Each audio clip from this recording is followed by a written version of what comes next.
All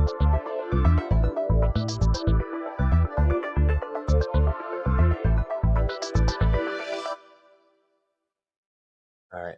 My guest today is Brad Yocum. Brad, thanks for being here. And Brad is a hard one to introduce. Usually when my guests, they have some sort of, I guess, specific role. They're channels or they're near-death experiencers or they provide some service in this realm of spirituality. But Brad's harder to pin down than that. So what I'm going to do is I'm going to go back and recount how Brad and I met. About a month ago, I make TikTok content that is very similar to the type of content that you see or that you see and hear in this podcast. And I was looking, the podcast was brand new, so I was looking for ways to get new guests. So on TikTok, I just put out this general all call, is what I'm calling it, the all call, explaining to people what the show was about and if they thought they would be someone who would make a good fit as a guest for the show. And Brad, at this point, I knew him as Brad of Arc. That was the handle on TikTok. Text me. And what I'm going to do is read you some of those texts to kind of give you a background of how we met and how we led up to this show. So after the TikTok all call, one of the comments that I got was from Brad. Hey Jake, I'd be interested in being on your podcast. The most incredible thing is happening to me and one of my best friends, and we play a big part in the ascension. And that had me intrigued. So I asked him then if he'd be okay with having some correspondence and a phone conversation to get to know him a little bit better. And some time went by before we talked again. And he'd actually reached out to me because it had been a few days since we talked and said, Hey, Jake, do you have time to connect this evening? And I remember that evening. My wife had gone to the hospital because there was a family emergency and I had the kids on my own. And I wasn't blowing Brad off at this point, but I thought, I've had a lot of responses and he sounds very enthusiastic, but I'm like, I got to take care of my kids tonight. I can't do it. And he was very gracious about that because I'd said no. And I said, it's possible that we could, but I'll have to get back to you about it. Right now, I'm pretty tied up. Thank you for getting back to me, though. And what he did at that point was sent me a clip of a Joe Rogan interview and said to me, let me know if you change your mind. My colleague and I are legitimately about to show the world one of the most incredible discoveries of all time. Here's part of my project recently being discussed on Rogan. We're seriously about to change the world. The ascension is the reason everything has been happening to us, and it's a wild journey. Now, I got that text when I was in the middle of doing dishes, putting on a pizza for the kids, and getting showers and baths done, and I was not going to engage with Brad anymore that evening. But when he sent me that, I stopped everything because I was very aware of the clip on Rogan that he was talking about. It was a story that I had already been following. Um, and what he was referring to was a trailer for a documentary called The Discovery, and it was based around this guy named Danny Goler. And I'd asked him then, are you the guy? Are you the guy from that documentary? Because he had my full attention there, and I dropped everything to get back to him on that. And he said no, that he wasn't Danny Goler, but he had just flown to LA to film for that documentary, and said, "I'm going to blow your mind. Just be ready." And that's why Brad is here. Yeah, Brad is here, and I want you all to know what he meant by I'm going to blow your mind. So, Brad, I'm going to let you take it from there. yeah. Appreciate the time. Well, kind of the timing just worked out great because you're trying to get some traction, trying to focus on something that I'm extremely passionate about, and well, it's something I didn't even know about 6 months ago, but right now I can't stop thinking about. The last 6 months have been just a rocket ship. I'll bet. We've yeah, we've Danny's discovery with so if you take a diffracted laser, shine that on anything under the influence of DMT, you start to see a code that runs through everything, and it's Can I pause you there a sec? mhm, So, because you're talking about then what they would find if they watched this trailer, The Discovery, about yeah, Danny Goler, you're describing what what they he's describing in the trailer. yeah. So Danny's been working on this for a few years now, and he's made a lot of headway. He is hyper focused on this laser setup. Just an incredible person too. Um, But if you shine that laser on anything, you'll start seeing the code that runs through it, and it looks like the Matrix. It's as crazy as it sounds. It looks exactly like it. It just as it moves through everything, you move the laser, the code remains. It just reveals new laser, or excuse me, reveals new code. And then with different laser colors, it reveals different information, which we find really interesting too. So Yeah. yeah, so with different wavelengths or different frequencies, greens will have a little bit more information. Some have some arrows in it. We would like to find a way to get a variable frequency lasers. There's probably something we could dial in to really make some good headway. Really, there's going to be a fine tuning that we think is able to be accomplished if we can figure out a way to do that. The way lasers are designed is a little difficult, but yeah. So that, I mean, I'll give you a little bit of background on myself. So I live in Oklahoma. I'm a dad to six. I'm a business consultant. Do a lot in renewable energy, wind and solar farms. A lot in the defense space. Doing consulting there. I'm overly educated, but I was just all provided because I had the GI Bill. I was in the Navy for a few years. I was a flight engineer on P3s. So flew all the time. Got out because I got hurt, and then used that GI Bill. Went to Oklahoma State for undergrad. Got an MBA from Oklahoma Baptist, and then did postgrad at Stanford in engineering management. So I'm smarter than I look. But about 5 years ago, I'd heard, you started hearing Joe Rogan talk about DMT. And Hmm. so for some reason, it just kept like, it felt like it was calling to me. I don't know why. I was just somewhat obsessed with it. I understand why now. Yeah. It seems all for a reason. But I started researching it like every day, and it was really hard to find. I remember reaching out to everybody I knew who could possibly get it, and it was impossible. Hmm. So I figured a way around that during the pandemic, and then started experimenting with some friends, and it was just fascinating. It's the most incredible experience I've ever. And over 90% of the people that try it one time say it's the most profound thing they've ever done. Right. Like if you were to ask me one of my top moments of my entire life, the first 300 lines of it are going to be DMT trips before you get into anything else. Right. It has made me a better father, a better husband, a better friend. I have so much more patience, so much more love. It has completely cured my PTSD from the military, and I've watched it do that with quite a few people. It's got potential as a if somebody abused substance, alcoholism, watch it to where people don't even want to take a drink anymore at all after one use. It's just not. Like if you, I'm not sure if you're familiar with Theo Vaughn, the comedian, but Theo Vaughn, yes. yeah, Yes. didn't need Yeah. cigarettes anymore after that. Like it's just completely Yeah. changed. I've Yeah. watched it change lives, and it's not only is it just incredible that it does that. It's so much fun to do too. The visuals are beautiful. The Mhm. messages that you get are incredible. But it's something that I've got an extreme passion for, and so literally for every day I've scoured, message boards, any research that comes up. I've read all the books. I've just have not been able to turn that off. And I would say at this point, probably somewhere between 700 to 1,000 trips, which is a lot. Mhm. And so I've had a lot of experiences with it, but it gives me an understanding that you can't really get just because I don't think anybody had really taken it this far before. Probably as many trips, but as far as understanding it, some things have just worked out. I've had some obscure knowledge that has allowed us to make some breakthroughs in what Mhm. DMT is, and that seems to have made all the difference because once you know what it is, it seems to change how it interacts with Right. you.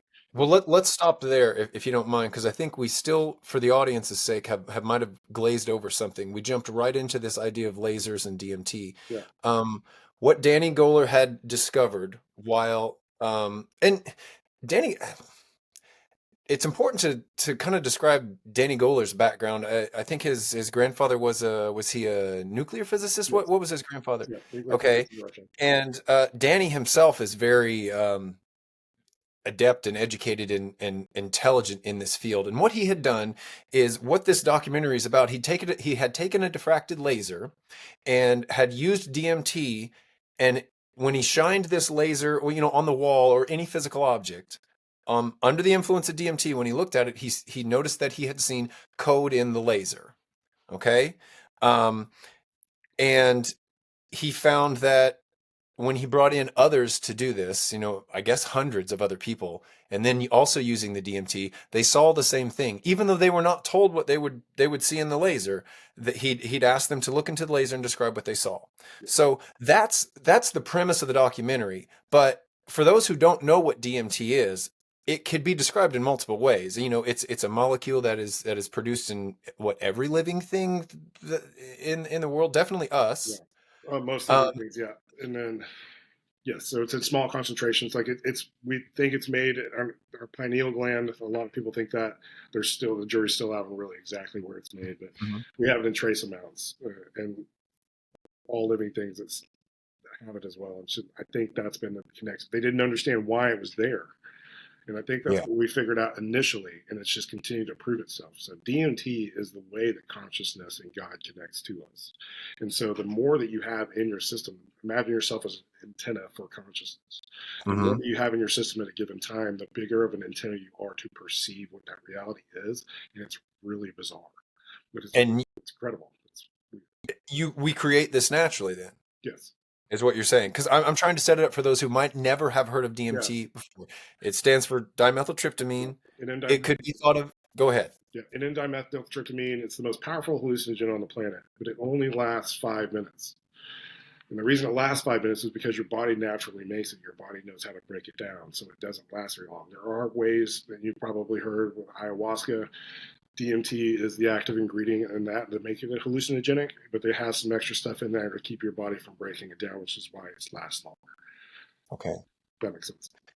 Okay. So what we're talking about here is a phenomenon that was discovered that while using DMT, which there's a book written in 2001 by Dr. Rick Strassman that in an in-depth way talks about the experiences that people have in this what should we call it, this prolonged state of being under DMT. They gave the DMT to the subjects intravenously, and they described the experiences they had were different, but they were similar enough to each other that it was almost like they were describing the same type of realm. So there was this consistency to the state or the place you would go to while under the influence of DMT, and that they would experience healings of a certain energetic nature. You talked about being healed of addictions or PTSD or any other psychological or emotional ailments. So it had benefits there. It did have medical benefits, even though I think it's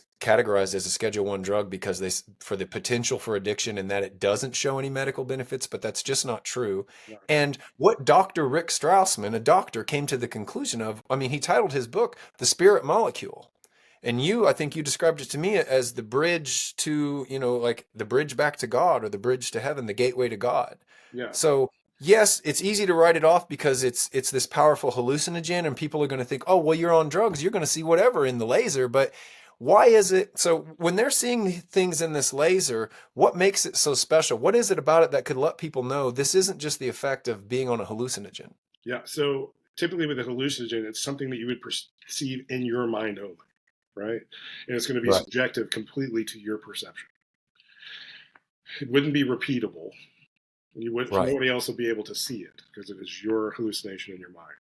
With what Danny has discovered, it's one of the first instances, if not the first instance, where it is completely predictable and repeatable. 100% of the people who have been able to see it have seen the exact same thing. And there are 300, 400 people that we can verify have actually seen it. There's going to be well over 1,000 now because we're starting to see more and more people with the traction that it gets on Reddit on the podcast that Danny's been going on. They're starting to understand there's something profound that you feel when you see it too. You have to Hmm. adjust your eyes a little bit, and then all of a sudden it just comes into form, and it's just like, oh, okay, this is bigger. I don't fully understand it. You just have some knowing inside of you that this is very important and probably something you're not supposed to see. Yeah. And again, what you're seeing could be described as code, but what you do know is it's symbols. And you Yeah, told me of its similarity to Japanese katakana. Yeah. So that's Can you where explain what that is? yeah. So that's where Danny and I met. Um, so Danny started putting some videos out where he's talking about the discovery, and I found it really interesting. But he'd said that it was looked like Japanese katakana, and at that point in time, he hadn't presented any symbols.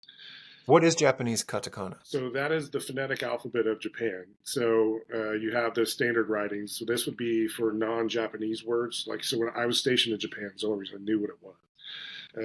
Under my name tag, it would have a phonetic alphabet, their katakana, underneath my name, so they would know how to pronounce it without having to read Mhm. English.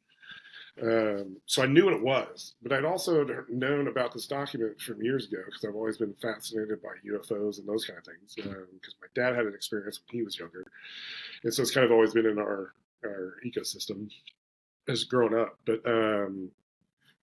I just lost what I was saying. What was I?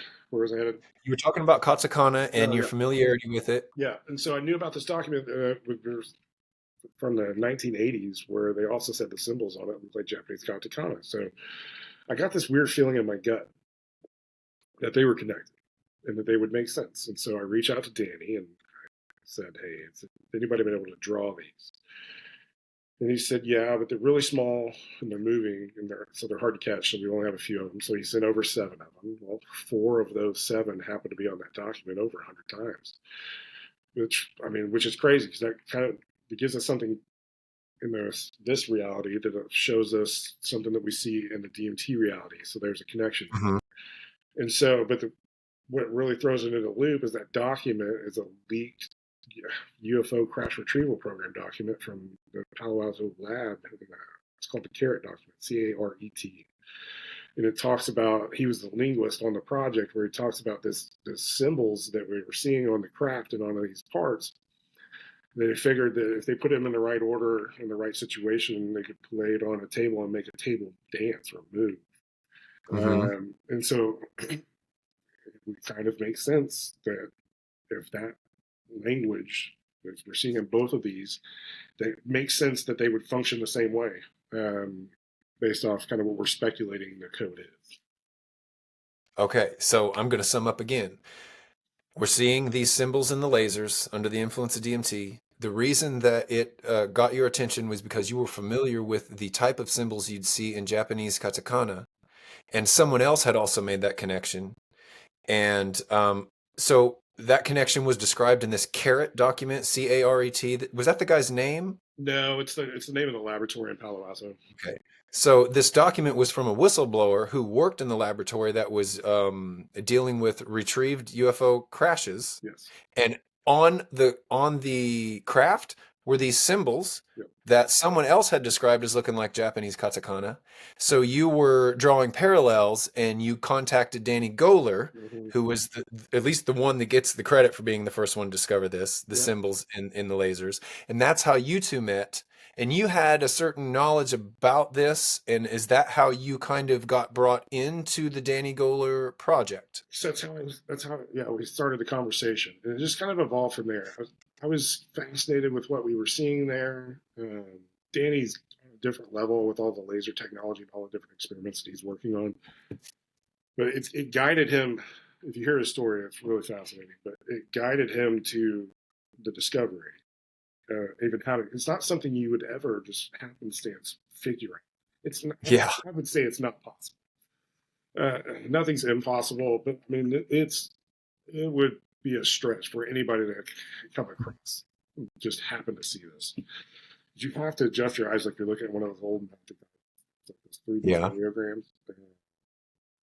And so it guided him to that, and it's been guiding me towards these other things too. And it's almost like there's some major thing happening. But at that point in time, I didn't understand why any of this was happening. I'd been getting these weird messages and downloads from the DMT space, but at that time it was just confusing. And 6 months ago, I am completely agnostic. If you wanted to talk to me about channeling 6 months ago, I would say that person probably needs to be in a mental institution. Hmm. But today, my life has completely shifted, and that's really the nexus point is meeting with Danny, getting that. So he's been chasing down the laser path, that is his passion, that is his calling. I've been I've been working on some other stuff that has really got me dug into the ascension and what has been going on there. But it's allowed us to have some information and an understanding of what's actually happening. In just the most peculiar way. But ever since then, my life has been a sci-fi film. And were you were you using DMT? I say using it like it's some consistent drug. Had you had experiences on DMT before you knew about Danny's project, or Yeah, what came I've had first? many. Okay, so you're already acquainted with the DMT space, and that's how I like to refer to it as. I do not just consider this just some party drug. It is a gateway to another realm. There's been too many people describe it that way, and you've been familiar with that realm before. Yeah, So, well, I've actually had to battle that too because DMT, it is a Schedule One drug. If you don't know what it is, it's just a drug. It is not that. It is impossible, in my opinion, to abuse it. It has like a built-in mechanism where, like, if you're pushing it really hard, it will scare the ever living daylights out. mhm. It does. It lasts like 10 seconds, but it's called a hyper slap. But man, it will jar you to your core. And like, but you already have it in you. You can't get addicted to it either. But Yeah. it's my opinion.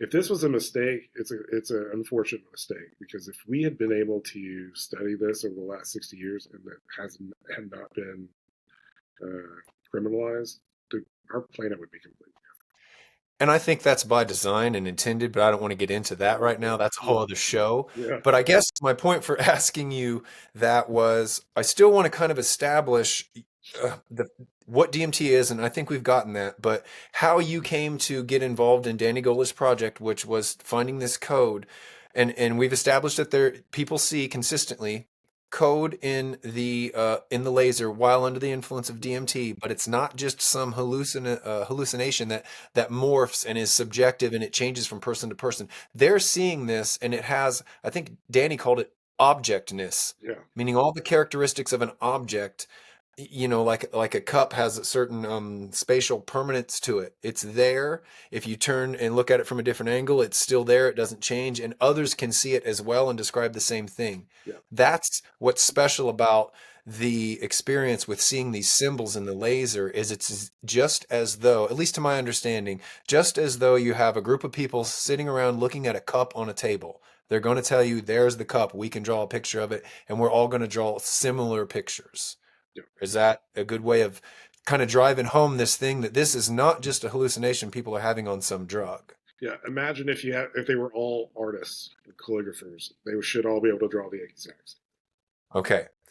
And now you're saying then that they discovered in the reports of this carrot document that when the symbols were on the craft, they found that just by putting the symbols on a physical object, it would influence them to move. Yeah, Move in what way?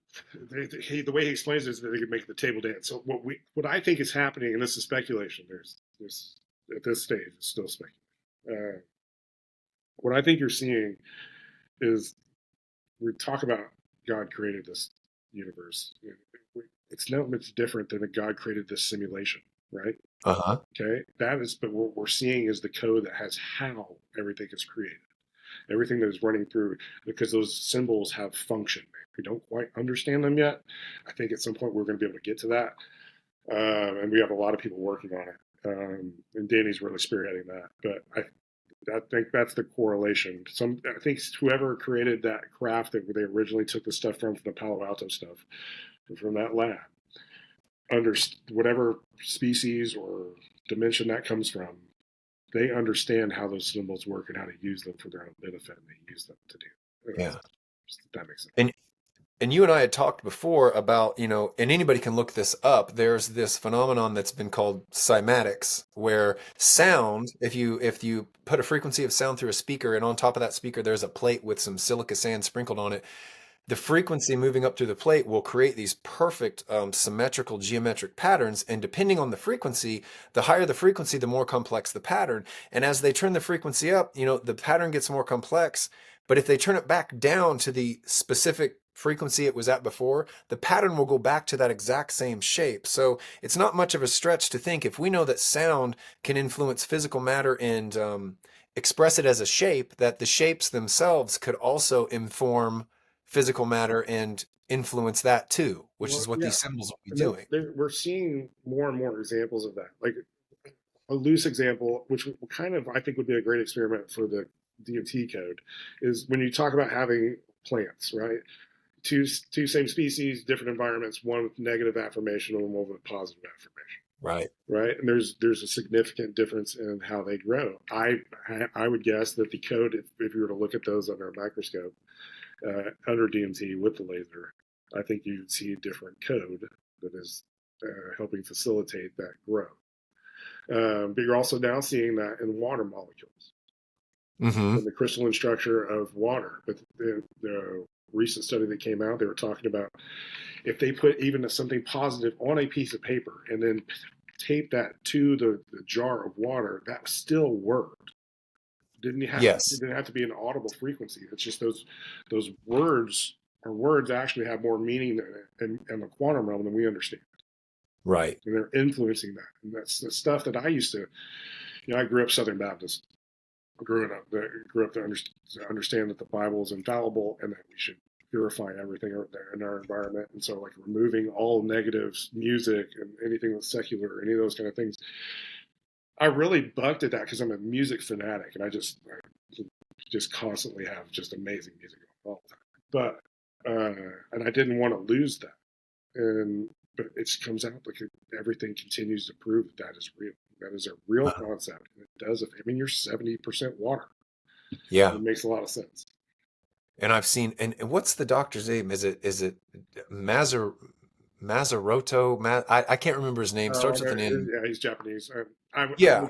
I have it written down somewhere, but I'd butcher it if I tried it. But I know, Yeah, he was showing that how when water froze with if it was spoken to with specific words of a different energy, if they were positive affirmations or negative affirmations, yeah, when they were positive, the crystalline structure of the frozen water would be perfectly symmetrical and beautiful, like snowflakes. yes, But if you say words to it like "I hate you," "You're disgusting," "You're ugly," it would freeze in this, well, just this disjointed, disharmonious way. you, So, showing that water responds. I think it has more to do with the intention behind it because it doesn't have to be spoken word. Like you said, it could just be a written word, and the intention influences the reality, the physical matter yeah. outside of it. Well, and that's I've started to take that into account as far as my spiritual journey lately and what I'm putting in my body. So like Yes. I had a tough time giving up Monster energy drinks, but like what the, what actually did it is that there was a video that went around a couple of years ago where it seemed like this Karen was at some trade show and she's explaining the symbology on a Monster energy drink and how negative it actually is. Yeah. And Yeah. I was like, oh, look at this lunatic, right? This lady she does not have anything better to do. But that turns out she's right. That stuff does Yeah. influence, and it does stuff to affect you. Yeah. And so, yeah, all of that stuff. I'm starting to learn about structured water. There's all sorts of stuff like that. It's really And interesting. this, y- It all comes down to the quantum level of consciousness. right. That's going to be a And continuous thread through most of what we talk yeah, and I don't want to miss this in the quantum level of consciousness and our relationship to it and how we're influencing and creating our own lives, because this comes up in every show. This is just more evidence, even coming from a different angle. This guy talking about DMT and lasers is saying the same thing essentially that the last person I interviewed, who was a channel, saying that we are creators of our own reality through our thoughts, our intentions, our actions, what we speak, everything, because this quantum field responds to that, and we're made up of that quantum field too. We're about. we're all of that same soup, and this is how we're creators. And this DMT, it seems as though it either enhances that or just shows it to you or something like that. Yeah, But it gives you a glimpse into it. But it's so what it's allowed me to do now is I feel like I've taken it to a point I've unlocked something that it may not have ever been uh unlocked. Our interactions have completely shifted. Danny would agree. We're calling it a point of gnosis. Okay. you mean your interactions between you and the DMT? Yeah, and the Okay. beings that are in it. So one of the hallmarks of DMT is that the entities and beings that you interact with are consistent too, from person to person, right? Mm-hmm. There might be some slight differences, but we're dealing with the same beings, and that's always been confusing. But so when I made the connection with Danny, and I feel like I had connected some important dots. So I go into that next trip, and I present to it that I feel like I had connected all the dots, and I kind of laid it out. But as soon as I laid it all out, all of a sudden started getting this radiating, just giant feeling of like the top of my head.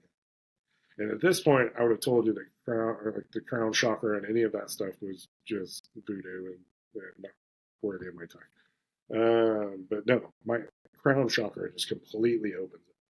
And I start getting this, it's like radiating out of the top of my head. And then it starts coming down through my entire body. I radiated for like 5 minutes. And it felt like this confirmation, like I just connected some dots that were really important.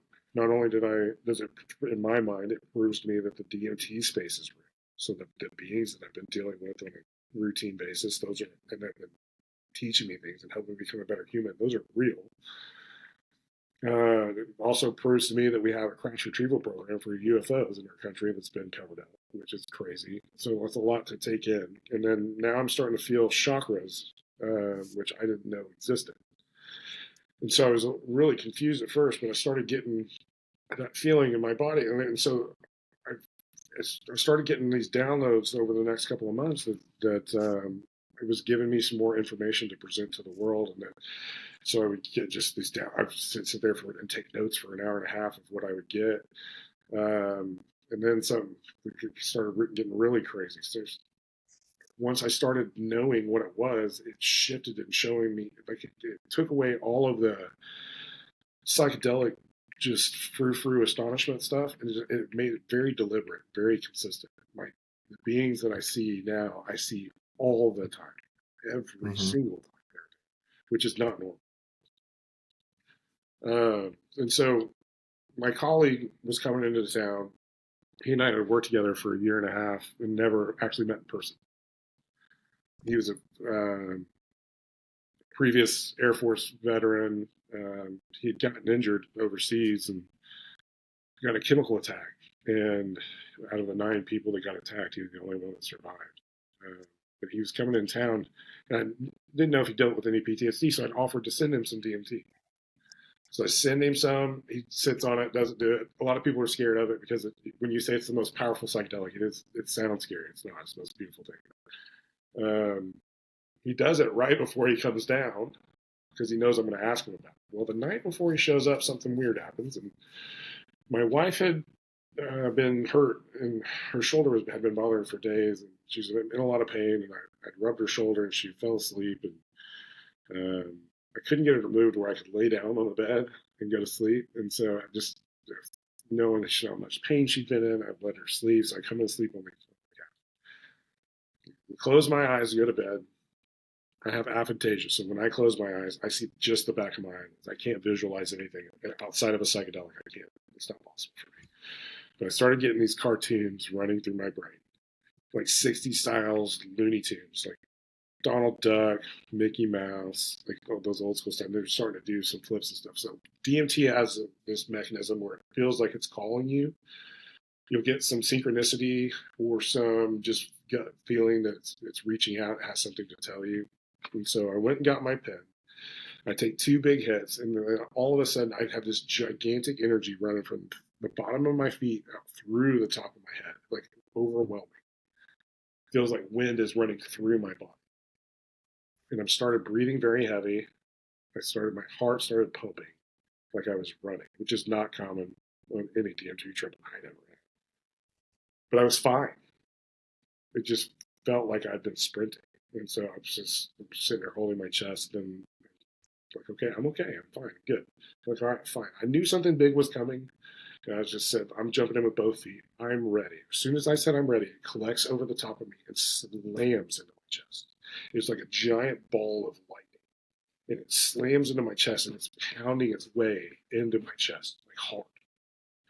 And that happens for 3 to 5 minutes. And then all of a sudden it's in me. And then I feel like I'm electrifying, energy running through my nerves, just flowing through me. It felt like a superhero. I freak out. I run to wake my wife up, and I cannot her being as asleep as she was, me waking her up, letting her know that a being had just and I'm crying. I can barely talk.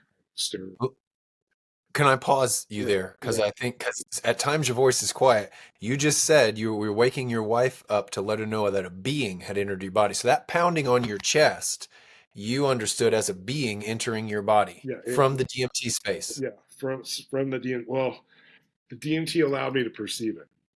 If Uh-huh. that makes sense. It's not from the Okay. DMT space. The DMT space is this space. It's just you're seeing it through a different filter.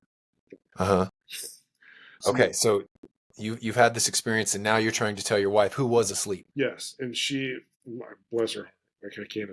I'm like I'm a big dude too. Like this is not this is not a common occurrence in our house for anything like that to even happen. But she sat there and listened to me. And after she woke up, I had to catch my breath. I was so startled with what happened. I had no experience had ever come close to whatever that was.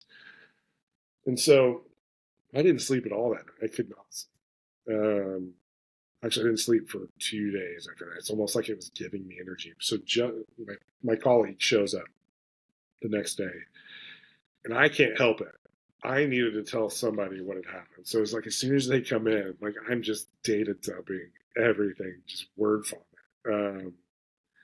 And they're like a little skeptical. Obviously, like I just told them a being entered my body, and he had only tried DMT once at that point. And so, okay, get them settled. I was able to show them the laser. We were able to do some experiment. I showed them the carrot document, and when I had the crown chakra opening, we're calling that the point of gnosis because that for me was the moment that I knew without like beyond a shadow of a doubt that this was real. Like it wasn't a faith or a belief thing. It was a no, excuse me, a knowing thing, gnosis. And so I was able to get Justin from having only done it once before to that point of gnosis in the next week. But that's when things got even weirder. So Okay. he lives in Missouri, but he started going to sleep um, and astral traveling, having all of these experiences with other physicists, like Schrodinger. He's had some of the Einstein. The other guy who created the microwave. It's just random interaction. But he started waking up with equations that are like burned in his mind. And so he texted me one day and he said, "Hey, we have an equation. What are we going to do with it?" And so he's put it in Google, and it can't find any use of it. And so we put it in the chat GPT, and we were really surprised. I'd expected some general response, but it came back with an overwhelmingly positive response saying that equation would bridge the gap between classic and quantum physics. It would be the cornerstone for the human advancement in technology. But it's talking about space propulsion, material development, energy storage, and energy generation. Apparently, it's extremely profound. And so we didn't really quite know what to do with it. But then he started going to, he can seem to get these at will. Right now we have 58 of them. They're all quantum based. They're all extreme, just as profound. Every one of them is a Nobel Prize. Every single Hmm. one. They talk stuff, even medical equipment, using quantum resonance to shrink brain tumors, like equations for that. This is all stuff that we're not physicists. We're both above average intelligent, just disabled veterans at this point. The Yeah. it's I don't know if it's actually I do I know I say I think and I don't know a lot when I actually do know this. There's a lot of knowing that comes with this, but it's not stuff I can necessarily prove. Yeah. But Justin had 7 NDEs when he 7 near-death got experiences. near-death experiences after that chemical attack. He was in Walter Reed Hospital for 4 years, had to relearn how to walk, but he had some really interesting things happen. When he would wake up on some of these NDEs, he was speaking fluent Hebrew. Nobody knew why. They started bringing in specialists, some of them from He was speaking what? Hebrew. He was speaking Hebrew, and he doesn't speak Hebrew. No, Okay. they have all of this recorded, but they started bringing in people from three-letter agencies to see this, and started. It seems like they were trying to groom him for maybe some programs that they had going on, but he didn't want anything to do with it. So he kind of went the opposite direction, disconnected from all of that, kind of almost forgotten about it, and then it just seems to have worked out to where he and I connect years later, and I show him all of this stuff, and then now he's like, so I have two guides that I deal with on a daily basis. Like I can tell where one of them is all the time. Well, two because the other one's in me, so that was there all the time. Justin has five. One of them, Archangel Michael, he talks to that. So they talk every day through this part. He can now talk to them. He can't see them without DMT, but he can talk to them without it. But we're getting all sorts of stuff, and so that was kind of weird. We didn't really know where to go with that, so I started trying to open in some doors and started working. I'd actually, my wife went to yoga teacher training a few years ago, and I ordered the subscription on Gaia. Are you familiar with that, the channel? Yep. I did end up getting Gaia, yes. Yeah, and so I didn't. It was too out there for me when she was going through that teacher training. I was really just trying to do it to understand what some of the concepts that she was talking about. But I canceled it. But after everything that had been happening, I was like, oh, I'm going to go check this out. I should look into this again. It feels like it's pointing there. And so, but like I just whatever's inside of me guides me. It'll tell me who to talk to, what to tell them, when to tell them. It'll also, if I have a decision to make, it'll kind of help me guide on which path I should take if there's two choices. But like on Gaia, I'm looking through the shows trying to figure out, oh, I'm going to save some, and I get to one of them, and I get this energy burst in my solar plexus chakra. And so I look into it, like, okay, we go through the fifth episode, it happens again. The fifth episode's DMT. I'm like, oh, that's interesting. Mm-hmm. So I started watching it, and the first time everything I had just figured out on my own, I was laid out there as a theory between the UAP craft, the NHI, non-human intelligence, and the DMT allowing us to access that, and then they start bringing in question, like, oh, how do we prove this? Oh, we need mathematical equations, and I'm just like with my jaws on the floor. It's like we have all of that. So I reached out to Paul Hynek, who's the first person you'll see on that episode, whose dad, Yeah. his father was J. Allen Hynek, who was Project Blue Book, who investigated UFOs for the Air Force back in the 1950s and 60s. Brilliant astrophysicist. The whole family seems to be all geniuses. But Paul is a professor at Pepperdine. He's the head of Mensa. He actually is also the CFO at the Monroe Institute. He also gives a lot of talks on UFOs and those kind of things because of who his dad was. But we went out to LA to see them and get to know them.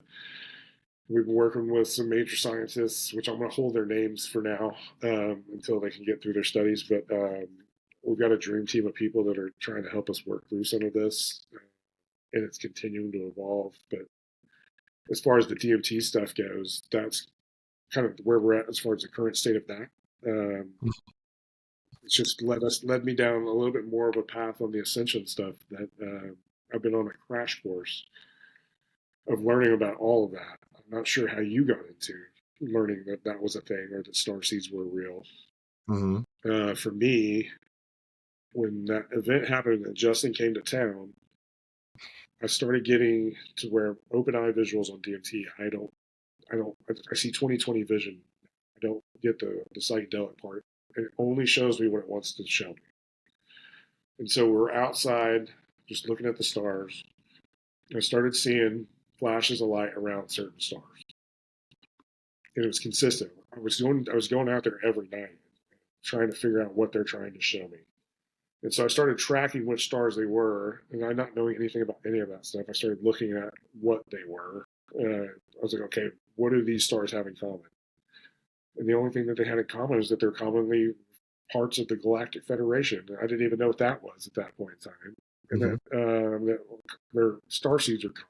So I started learning about all of that. Then that got me deep into Dolores Cannon and Bashar and Dr. Michael Newton and understanding none of this works without reincarnation being real. This whole process of ascension, based off what I'm researching now, this isn't the first time this has happened. Um, I'm just The ascension of mankind collectively. This is not the first time mankind has. You know what? We might as well just go into that. Uh, but I want to back up because there's so much information and it's coming so quickly. It yeah, might have been missed that your friend Justin, is that right? yeah, He had been receiving these mathematical equations, like when we talked on the phone, you said they were burned into his brain. And one of these equations, you said, when you entered it into Chat GPT, and in case somebody doesn't know what that is, this is an AI chatbot, I guess. It's AI that can respond to you and process information and answer questions that you asked it. And you took this equation and gave it to ChatGPT, and then it told you that this equation, amongst a bunch of other things, was going to bridge the gap between classical physics and quantum physics. And that has not been done yet. That's the special thing about it. So yeah, you guys, through your interaction with the DMT realm, have been given the equation that will bridge classical and quantum physics. yes, So there's one way, because remember, this was going to change the world, these discoveries you had. And I think that's important to note. That's one of the things you're talking about, because then that can lead to what you're saying, an understanding of new energy systems, things like medical cures and medical equipment, energy harvesting, and free energy, essentially, which there's nothing new there. Nikola Tesla had that pinned down, I don't know, 100 some years ago or whatever, and then his lab gets raided and everything gets hidden away. But it can't be suppressed. It's coming back probably through more ways than one, and then Justin and you getting one of the ways here. Just here you go, guys, yeah. take this. And Well, and two, that ChatGPT version that we put it in, that's the right as the new physics one had gotten released. And so that's a uh-huh, PhD level physics as well, which is even more surprising for us to have it be so profound. But there's, like I said, there's 58 of them now. One of them is an alternative fuel. It's given us a formula for like to mathematically show how consciousness works. I uh-huh, can't understand any of it. I skipped trig because I statistics was an option, and I just needed one or the other, and that statistics was easier. So I yeah, went that route. So a lot of these, right, it's being given to people that we're smart enough to know what it is, but we're also smart enough to know that we're dumb enough we don't understand it and we need help. right, And so that's kind of where we're at right now. Is we're working with some scientists. It's not going as quickly as I'd like, but I understand with the extraordinary claims that we have. Um, we're taking time to vet, and we're doing some yeah, weird experiments because it's fun with DMT. But all of this has been happening for a reason, and it's because of the timing that we're in. And stuff I didn't understand. Like so, on this process, I found out I'm an Arcturian starseed. Um, and what does that mean? You're an Arcturian yeah. starseed, So so tell people what that means. so if you understand well, if we're going to get into the nitty gritty, let's first then start what happens after you die. Okay, Okay. So you got Dr. Michael Newton, who was a hypnotherapist who learned that if you asked people in a certain way during hypnotherapy, you could start getting feedback from them that would talk about previous lives and what happened after they had died in a previous lives and in between lives. And there's also extreme consistencies in what they said. And started putting this information out. Dolores Cannon, she gets into that. I guess Daryl Anka or Bashar kind of is getting into that realm now too. His obviously a little bit different. But so you die, you leave your body, you go on the journey, you start you start remembering because in this realm, this existence, there's an amnesia that's a right, part of the program. That's also why on DMT trips you see a lot of people don't remember their trips. You lose track of them like dreams. Integration is extremely important with DMT. Like immediately writing down anything profound that happens is really critical to be able to remember. It's because you're tapping into that same realm. right, So the amnesia component is still there. So you leave. You start seeing other people from your soul group, your soulmates. Right? The groups of souls that kind of do things together. You learn together. So you go through your life review, similar to the Bible, but instead of just one person, you're doing it in front of a panel of advanced souls. And the goal of this existence is that your soul is learning what it needs to learn so that it can advance to that next level and become closer to God on that soul realm, right? Mhm. Would you agree? Are we on the same page at least as far as the way you understand it? Yes, and Michael Newton's book's phenomenal. If anybody's at least gathering enough of this to be interested in looking into it, Michael Newton's book, I think it's called Life Between Lives. He was a hypnotherapist who I think he might have been trying to regress people back to their childhood, but found that he might have overshot it. And they were describing the experience of themselves as souls between lives. And what was going on over there was a lot of times people exist in soul groups and they will incarnate on this planet with those same souls a lot of times and same relationships. And why we incarnate, how we make a soul plan, what types of things are in our plans, and how you progress and expand as a soul. So yes, we're on the same page, and Right. this relates to the ascension that Yeah. you're talking about. Yeah. In what manner? I'm getting to star seeds. So Okay, sorry. Yes, yeah. yes. So the which I found that fascinating. And the book is Journey of Souls, by the way. Journey of Souls. Yeah, Okay. I give that one away a lot.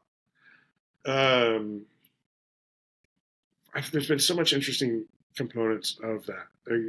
As you start learning and how that process works, it makes a lot of things that you interact with here on this existence make a lot of sense, especially cross gender.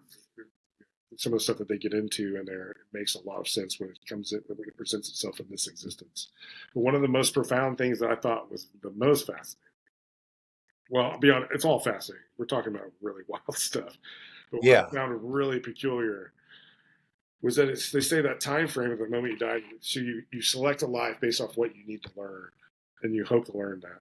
And you have choices, but you're making that decision. And it's supposed to be 49 days. The point of time for the moment you die to the moment you select your life again is 49 days. But it's also interesting that from the moment a sperm enters an egg to the day that the pineal gland forms, it's 49, Uh-huh. which I find that too coincidental to not be perfect. So, and that answered my question because I'm like, are you talking about are there days over there in the spiritual realm? But you're talking about in relation to Earth time, 49 Earth time days from the time that you have passed on and died to where you decide to incarnate again in the Yeah, types of lessons you're going to or yeah. experiences you're going to have. And so some of those that reading those books brought me so much peace because that means that just gives me value. We got just in that one book, the first book, 7,000 people were interviewed. That's as far as I know, the largest group of evidence that we have of what actually happens after you die. Mm-hmm. Consistent accounts. Granted, you could poke holes in it all day long just because of the state of consciousness that they're in when they're giving that. But from my understanding and everything that my life has been going through over the last 6 months, that is completely validating. Yeah. And it takes the fear of death away from me. It also helps me understand that in this existence, when bad things happen, they happen for a reason. The reason is Mm-hmm. that your soul can learn something, or that somebody else in your circle can learn something. One of the most Yes. beautiful examples I saw in that book, the doctor asks, which is one of the questions I would have asked. Okay, well, why would anybody choose to be a baby and die as a Yeah. baby? Well, it's like, and the response was, well, the lesson wasn't for me to learn; it was for my parents. And I was just a vessel to do that. And the beauty and the poetic part of it, though, Yes. is he reincarnated as the next baby, and so he got to have that lifetime with this baby. Uh-huh. It's just beautiful stuff like that.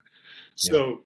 So you're gonna choose a existence. Well, look, since 1945-ish, which would have been about the time of the atomic bombs, you have seen souls that are showing up here that are from different star systems, and they're here for a specific purpose, which is to Uh-huh. help guide humanity through the ascension.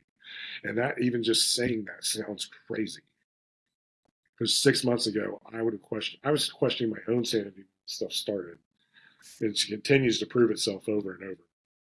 But the so star seeds are here, and you're watching people be able to channel, and you're watching people able to do energy work. Like even being on TikTok, somebody doing Reiki, I could feel it. in my chakras, and it's just getting so much stronger. And feels like we're on a rocket ship. Everything is moving so quickly, but Yeah. I've backed into spirituality. I'm coming in backwards. I've validated some stuff that is what people would search their entire lives for. I did that first, and now I'm having to backfill the spiritual knowledge so that I can understand how to use what I know. And so I'm spending much more time in meditation. I'm spending much more time with manifesting and showing gratitude and just being much more intentional with everything that I do. Just to be prepared to be the best vessel that I can to be whatever is about to happen. Okay, so then when we go back to saying you're an Arcturian starseed, does that mean that your soul had some sort of existence around the realms that exist around the star Yeah, Arcturus? yes. Okay, and then what do Arcturian starseeds? What's the role that they play for the ascension? Well, it's varies. So they influence our collective here, and so you get Syrians, Ashtar Command. There's like from basically what we've been able to gather so far. There's a little over 50 different civilizations that are a part of this group, and so they put a call out saying that the Earth was going to go through this transition and the ascension, dimensional split, whatever you want to call it, Hmm. and that they needed volunteers, and that is how this process all started. It still sounds crazy. Are there any souls then that are not star seeds? I mean, if you don't come from another star, where is it that is anybody just a native soul to the Earth? And they would say later, I'm an Earth star seed, or not that the Earth's a star, but You've all met those people that you're like, there's nothing inside of that brain. Like, I think there's people that don't have souls. the NPCs that Yeah, people talk about so much now. Yeah. I mean, there has to Okay. be. There has to be. But I'm not 100% sure yet. I'm hoping that we find out at some point. I think at some point the veil is going to be complete. I guess my question is then if the star seeds are coming here to help with the ascension, if they're not if you're not a star seed and you're this soulless vessel, who's being helped through the ascension? It seems like the star seeds coming from the outside would be helping someone who's not a star seed ascend, but who's ascending? What is ascending? So the entire collective consciousness is going to shift. And so Uh-huh. the way that I view it is growing up Christian. I would say we're talking about the same thing as a Christian would talk about as a rapture, but it's going to look different than what you see in Revelation. We're just going to see a dimensional split. What do you think that'll look like? Will there physically be the earth splitting like an egg that's splitting, or we're just going to have people existing and experiencing life from a different level of Yes, consciousness in the same physical space? yes, in the You same think? space. I just don't think we'll be able to perceive each other.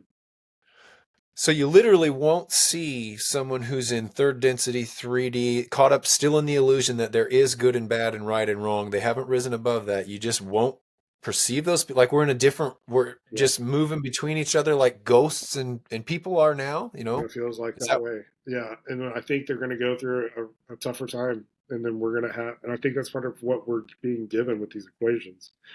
These are the technology that we're talking about.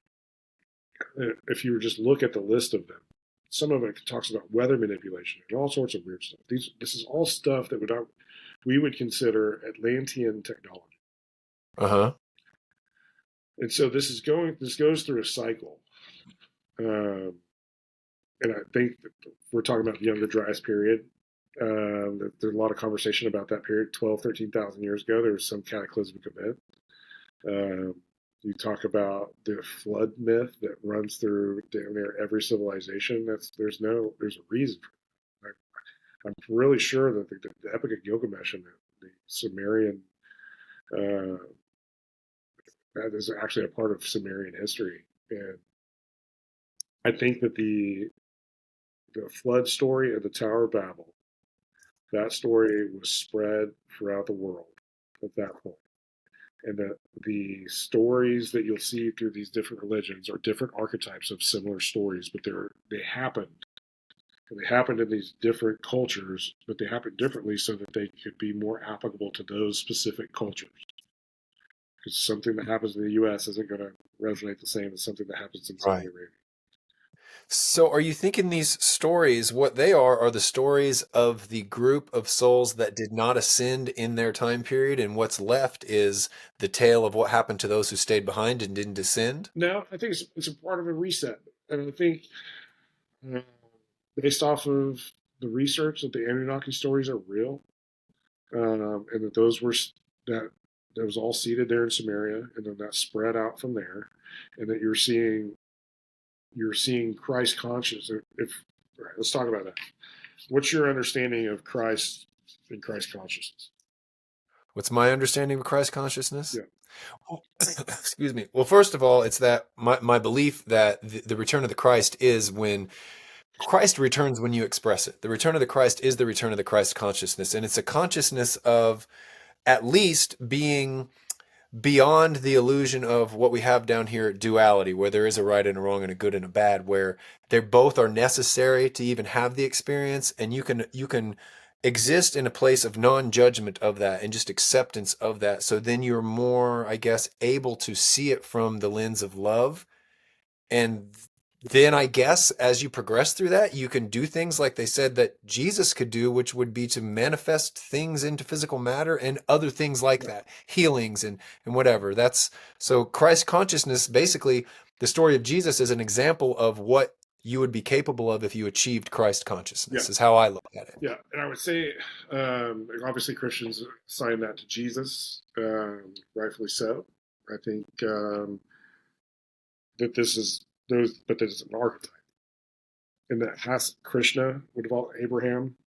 They would have all had that same level of anointing, Christ level of consciousness. Uh-huh. And what we're about to happen, if we want to, the ascension and the rapture, the end days, whatever you want to call what is happening. It's not the return of Jesus, it's the return of Christ consciousness. And Yes. based off what I'm watching, it's going to be an overwhelming number. Yes. And that's And you know what? well, I think So when we're talking about star seeds and we talk about Christ consciousness, it's all about anchoring energy. And yes. so I think that is the calling for the star seeds. Except for whatever reason, I've yet to figure it out. I know I will at some point. I've got some weird journey and some major part of it, and so does Justin. It feels like we're just getting started, but it is about to get. Is that what you mean by you've yet to figure it out? You've yet to figure out exactly what your part is in all this? Yeah, like I'll get messages like it'll tell me like that I've got tell me like a message to give would be how to use DMT as a tool for like an immediate awakening. Like I Uh-huh. can I don't know how many people have ever reached that level of understanding of DMT. It's not going to be many if there is any. But I can eliminate a lifetime of weird knowledge that I have to be able to have make those connections, and I could completely eliminate all of that. I could show people with Justin.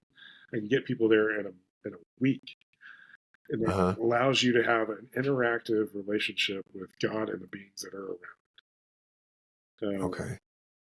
It's we're still kind of trying to figure out exactly what all they are, but what it turns out, and the more we study and the more we dig into this, there are some books of the Bible that were left out that were probably really important. One of those Right. being the Book of Enoch, which would have been Noah's great grandfather. It reads like an alien abduction, but it talks about the beings that they see in the ethereal realm and kind of how all that stuff works. And so far, it has been spot on to what we're doing. I think the Gospel of Thomas and the Gospel of Mary Magdalene are all it talks about it's less about the church. It is more about your relationship with the divinity that's inside.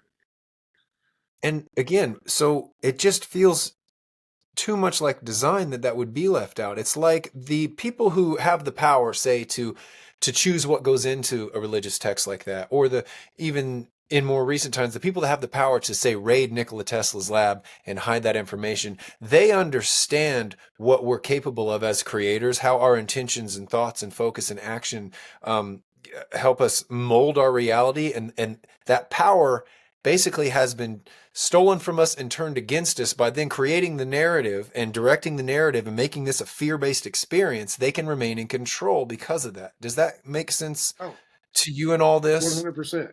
And if you got to, this existence has a purpose, right? It is a training ground.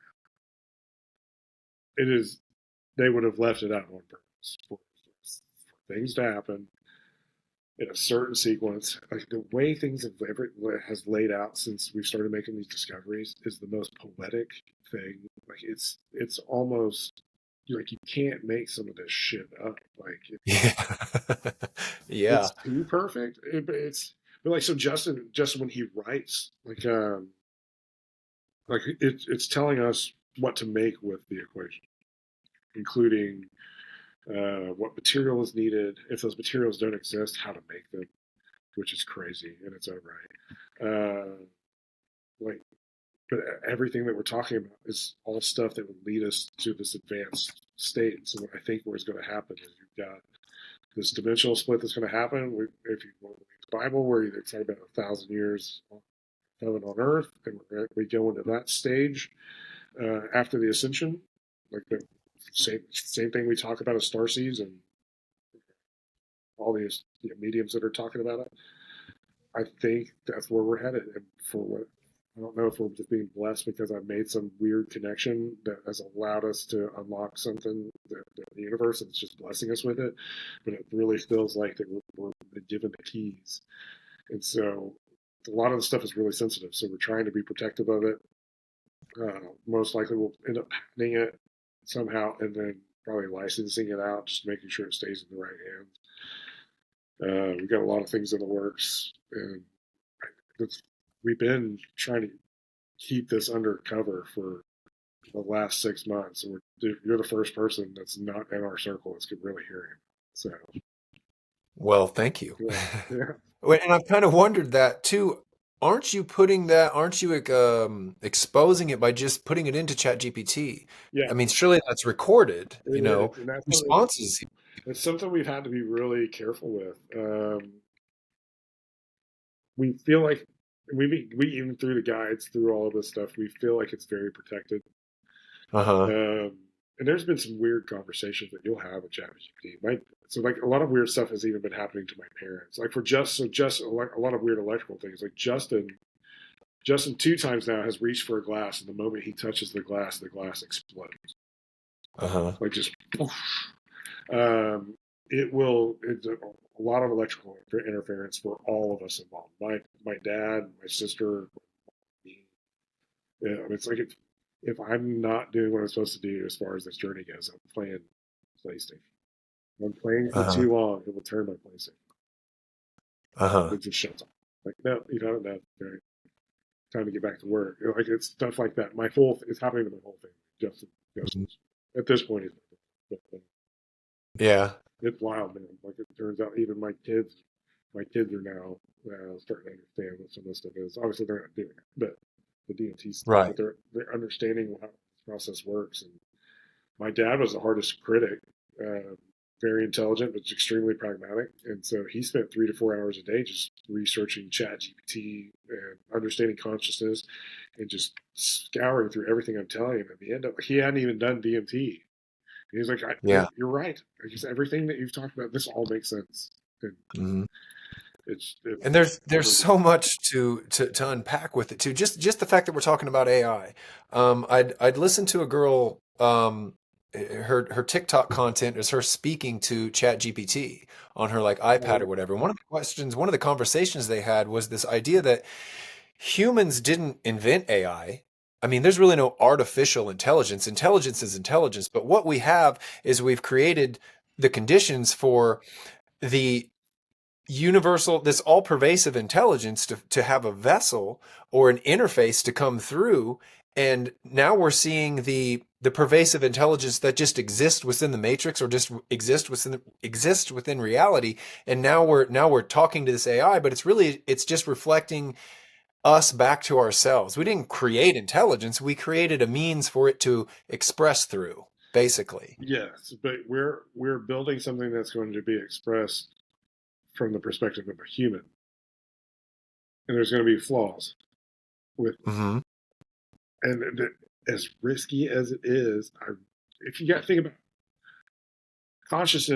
exists. There's not an anti-consciousness. There's not like there are some Right. negative aspects of consciousness, but that's what would be if it becomes sentient. That's what the consciousness that would make it conscious would be, that consciousness of God.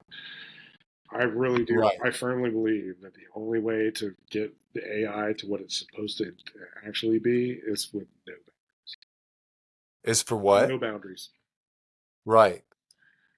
Let And conscious sorry, go ahead. let consciousness completely take it over. But that's the risk. Like you're either gonna screw the planet or screw our existence for all of eternity, or it's gonna be the best thing that ever happened.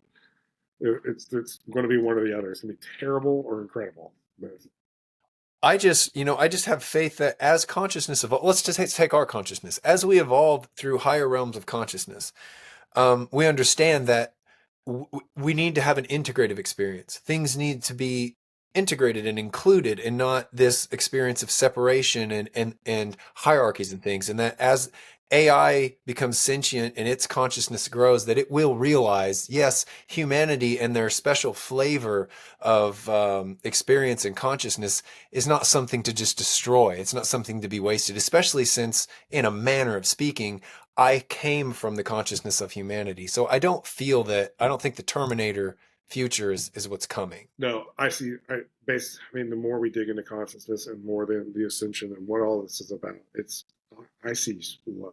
I don't see war. Yes. We're going to see some turmoil and some crazy shit happen over the next probably 2 years. But I think that split is going to happen, and it's going to be the most incredible thing to be a part of in the history Yeah. of this planet.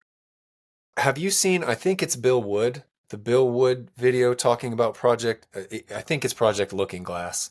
Do you know what I'm referring to? It's the remote viewer. He might have been a remote viewer, but what he was referring to was he was a military insider whistleblower, basically, talking about a device that he just said that the elites had that allowed them to see multiple possible timelines. Uh, Um, and since, basically these language models and quantum computers that we have are able to, in a sense, predict the future. I don't remember who he was, but he was talking about temporal events that predicted the future. And there was an interview with Joe Rogan, and if that interview happened, then we would oh, have alien yeah, disclosure on a I know certain date. exactly what you're talking about. Okay, so that guy was talking about how he used a language model to predict the future. Yeah, So it's not, and it's kind of working. And the way he explained it made sense. So my point is, this idea that you could have this looking glass isn't too far-fetched, especially if you have a group of people that understand the quantum world a little better than well, most of us. But they were able to see multiple timelines. And what they were doing was they weren't manipulating and controlling the event that would happen. They would look at the possible and probable events that would happen on certain timelines, but what they do is use that to their advantage to control the outcome of the event. But what they noticed that at and it was at 2012, by which calendar I don't know. right. You got Yeah, Ethiopian Gregorian calendar. yeah. At 2012, there was this point in which the timelines collapsed and converged to where they found that no matter what they did, there was a certain event that was coming that they could not um they couldn't keep from happening. They couldn't control the outcome of it. And what they concluded was that it was the awakening, the ascension process, the awakening of humanity. And all these things are converging, like AI coming online just when everybody's starting to wake up, and you're giving the message about DMT, and so many people are channeling now, and it's just all over the place. This whole it also said that every time they would try to create a situation where we'd be further divided or further suppressed, the opposite effect happened. And I got on TikTok talking about that because that whole TikTok ban, which was supposed to be, or at least that people say it was, they were changing the algorithm to sort of suppress content and to keep people from speaking more freely. But what happened was a lot of people went over to Red Note, and they communed with the Chinese citizens, and it brought more unity in a sense that, oh, these are my brothers and sisters, and we've been missing each other. And they started communicating even more, and it just brought this greater sense, instead of separation, Yeah. of unity. Of like, this is exactly what that dude was talking about in Looking Glass. It was the opposite effect of what they wanted to happen, and it just feels like that it's coming from Yeah, everywhere. I think that the way that that the way that the simulation works, how that normally would have been the case, has shifted because of the ascension. And now, like those things don't work anymore. The established, Yeah, the cabal, whatever you want to call it, that shit's real. yeah. As crazy as it is, and as dark as that stuff is real. And so that's all starting to come to light, and it's disgusting. I just can't believe that we've just been duped for so long. But, buddy, I cannot tell you how excited and how grateful I am to be alive today, about to watch what is happening, because I really Yeah. feel like it's close. I'm with you on that one. It's, I used in my 20s, I was ready to get. If I could just unzip this body and Yeah, go, I was ready to go. But now I'm so appreciative and happy that I'm here. yeah, What a time. yeah, I mean, it's always what a time. What a special experience to be human. But right now, especially when it's like magic is coming back online and all these things that you thought were fairy tales, yeah, the potential, these other entities and other realms. yeah. I mean, when I first learned about DMT from Terrence McKenna, it was the DMT elves that the elven kind were that, you know what I mean? It's like those things probably all exist. We've Yeah, just lost the capacity to perceive them because we've been put in this mental prison yeah. through the programming, That's and it's exactly what all it coming is. back It's online. all for a purpose. But now that we know how it works, like in Yeah, the last 6 months, I'm learning so much more. But I'm starting to learn how to make it serve me, and I'm also learning the things that don't serve me and that don't need to be in my life. And and it's all starting to come together. I feel better. My relationships are stronger. Uh, this I was that type of person that was just I didn't understand somebody who was complacent, was content with their life. Didn't get it. To me, that was lazy. I didn't know. I don't know how to turn that button off. It caused me problems in previous relationships. yeah, But I've never. Today, that has all shifted. That's all because of what I've learned over the last 6 months. I understand that my soul is eternal. I don't have to worry. If I die tomorrow, I don't care. yeah, I've known before I chose this life that that was going to happen. That means that's okay for it. I'll see you on the next one, because I know that I'm going to find my wife every time. yeah, And so, yeah, we might be fighting really bad one day. It was like, we know how this ends. Might as well just stop fighting about it and just enjoy yeah. it. Right. Yeah, Can we just get to yeah, skip to the part where yeah, we're done and we're over it? yeah. It's a But beautiful thing. before you go, because I find this the most valuable thing. I've got viewers. I've got like 40 followers right Yeah, now. But anyway, there are that always I feel like they hear this and they're like, that what the hell were you guys talking about and what's the value of it? But you said you've learned the things that have served you and the things that don't serve yeah. you. So because spirituality is kind of to some people they're just not getting it. It may be this nebulous idea, but they're like, I don't really know what you mean. But in how do you apply it to your life? Well, let's give some examples. What are some things now that you've come to this understanding of concepts like your own spirituality and ascension? What are some things that serve you? What do you mean by serve you? And what are the things that serve your life now? Well, see, it seems to do it on understanding how the mechanism works. You can watch it do it on its own. We talk about frequencies. We talked about that earlier. Everybody, everything is frequency. Yes. Everybody vibrates at a certain frequency, and you can raise and lower that. You can and by the people that you're with, the things that you listen to, the food that you eat, everything affects your frequency. Uh, and so when we start, I remember why I was talking about this today. Help me out. We're talking about what serves you, how you've Yeah. learned So this serves your as life. as your frequencies raise and lower, that law of attraction comes into play, right? And so you start if your frequency is high, you're doing things that are you enjoy, that make you happy. You're around people that are fulfilling, and they bring value to your life. The frequency raises, and then more well that continues to happen. And then the lower frequency things, like the friends that are maybe a little negative, or they're into the wrong things. You're not really vibing with them anymore. You're vibing because your vibrations are different, and they tend to Right. just they slowly start to fade away. It's not anything dramatic or anything negative. It's just the universe taking care of you and meeting you where you're at. And I've understanding how that works. I've watched some lifelong friendships that have just kind of slowed a little bit and don't take as much maintenance because they're kind of doing their own thing. And I've watched some life friendships that I hadn't had in 20 years show back up Yeah. um, in perfect timing. Um, we happen to be going to had been friends for a long time ago, for completely different lives, if you will, and now we're in the same things. And so here, hey, we're buddies again. I've started building this community, and I was trying to find people that are on this journey. Part of the reason, like you kept popping up on my feed, because there's not a lot of people talking about it. Yeah. And like, I come from an executive business background and an athlete, and so I don't hang out with physicists. I don't hang out with spiritual people. But I'm starting to try to build those communities and meet people like you that are put. I'm grateful you're putting yourself out there. There's a lot of people in conversation. Like I've joined a men's group. It's a it's a national thing. It's all virtual, but it's to be able to talk through these things that are happening in the ascension because a lot of the people in this community are female. And as a happily Yeah. married man, out of respect for my wife, I don't want to put myself in any position that would be inappropriate. And so finding an outlet of guys that are willing to talk about vulnerable things and spirituality is really important. It's been really fruitful. Yeah. So then what you're saying, the things that serve you is realizing and at least trying out this idea that first of all, that we're vibratory beings. And what that simply means is it's not some esoteric hard thing to understand. If you feel good, you're vibing good. We know what good vibes Yeah. means. Those are the things that are going to serve you. And as you feel those things, life's going to give you back more of those opportunities to feel those things. That's what realizing that you're a creator. That's how you mold this malleable reality. Yeah. And yes, you're right. So it's to choose basically to feel good first in the moment, and then life will reflect that back to you. Yeah, it's a harmony. And Yeah. if it gets out of whack, then that's when things get weird and not good for you. Yeah. And you just got to find that.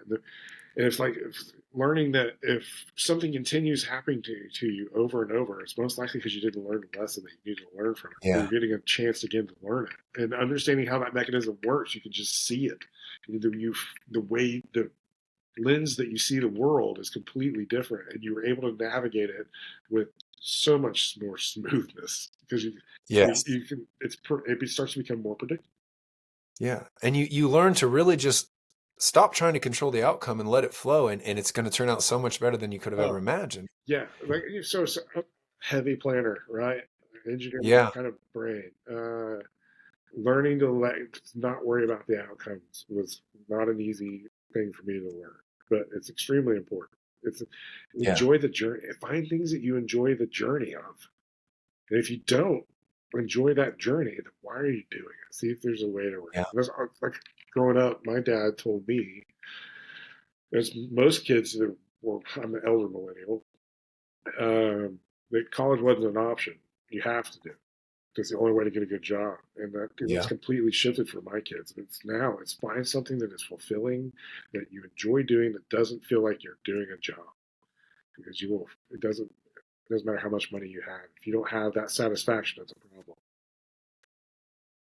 And I think this is probably a good place to stop this one and sum it up with this. I want people to realize that the philosophies that you're kind of espousing here, remember that it came from this experiencing the DMT and the DMT realm. For anyone thinking, oh, this is just some drug and it's worthless and it's just something to trip on. The way that you look at life now, you're saying the same things that these spiritual leaders throughout our entire history are saying. You were led to the same conclusions, so you can't argue with the value of the experience that dimethyltryptamine has given you. Oh, it is an absolute Okay, tool. and Like you could spend your entire life as a monk living in a monastery and trying to get to the point that I could show you how to get to in 5 minutes. right, But it's all about intent.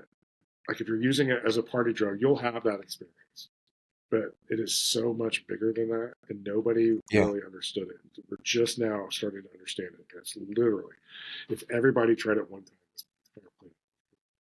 absolutely, yeah. absolutely. And so I'm gonna. Guess that's kind of my life mission is to show people. So All you're the right. first person that's allowed me the opportunity to tell people. So I'm honored, yeah, man, and I'm so glad you're here. And like I said, we talked about we might have to do more than one of these, but I think that's probably a good. It had a nice arc to it. yeah. So what people can look for, especially those who are like, I don't believe anything this dude's saying, is the discovery going to be the name of the completed documentary that you guys are in the process of making now? It depends on how that evolves. So when they were already working down that path before Justin and I showed up to the conversation. Hmm. So they were already trying to raise money for that. Justin and I both did film for that specifically. There have been conversations about expanding that, and there's significant interest on the production side. We'd have a green light if this is what we want to do. But to turn it into like a limited series, 4 to 6 episodes, because the conversation's gotten so much bigger from that Right. point in time. There's so many more moving parts, so many more directions this can go in. I think we had been kind of holding off because it'd been one of those. It sounds like a lot of hyperbole when we talk about this stuff, but it's just because it's the craziest thing I've ever known to know that is happening that I've ever heard. And so I get that, and so some people need some time to digest some of that and see some proof in the pudding. So we had been kind of waiting to see, like, okay, Brad says that there is going to most likely be an increase in UFO and UAP sightings. Let's see if that actually happens. And then here it all comes, and they're all just like the Hmm. things that you can tap into it because if you listen to enough of the channelers, you're going to start to see consistent themes and you kind of get a feel for what is actually really coming. If you listen, call it 4 or 5 of them, and they all have this consistent messaging, like a big solar flare, those kind of things. You kind of start preparing yourself mentally for what's happening. I think that's just what we're right now, just kind of waiting. Yeah. Yeah, I feel like Well, I'm in a hurry up and wait kind of moment. But and that's kind of what I'm getting at. So in the meantime, if anybody's interested enough to look into it, they can look for on YouTube. I know you can do this. You can search The Discovery, yeah, and there's a trailer for what was going to be called a documentary that was going to be called The Discovery that is showing what we were talking about with Danny Goler and the laser and the DMT and the other people who saw the symbols in the laser. and I can't say And enough about Danny. Just a wonderful human, man. yeah, Yeah, incredible story. But every person we've dealt with on this entire journey has just been the most incredible people. It's just been I'd it's imagine it's there's been a so reason much fun. Yeah, yeah, yeah. that they're the ones getting this information and the Otherwise, reasons that tapping. they're the one putting out this aspect of what's going on essentially with the ascension. And this is the role that this phenomenon is going to play in it. Yeah, But then so they can look for that. It's called The Discovery. You can find it on yeah, YouTube. Danny Goler is the guy's name. And then also you and I will probably stay at least in some sort of contact through texting, whatever, because I'm going to check up with you on how the documentary is going as you yeah, guys join. And maybe you could tell me when it's been green lighted, how the progress is going. We could have you back and yeah, give people information about that. yeah. And then they can check in and have a better, a more educated, I guess, evaluation of things and see if they want to make a decision after looking into it more fully. Yeah, absolutely. And then as this starts to progress, I'll have more and more of a presence that'll be available.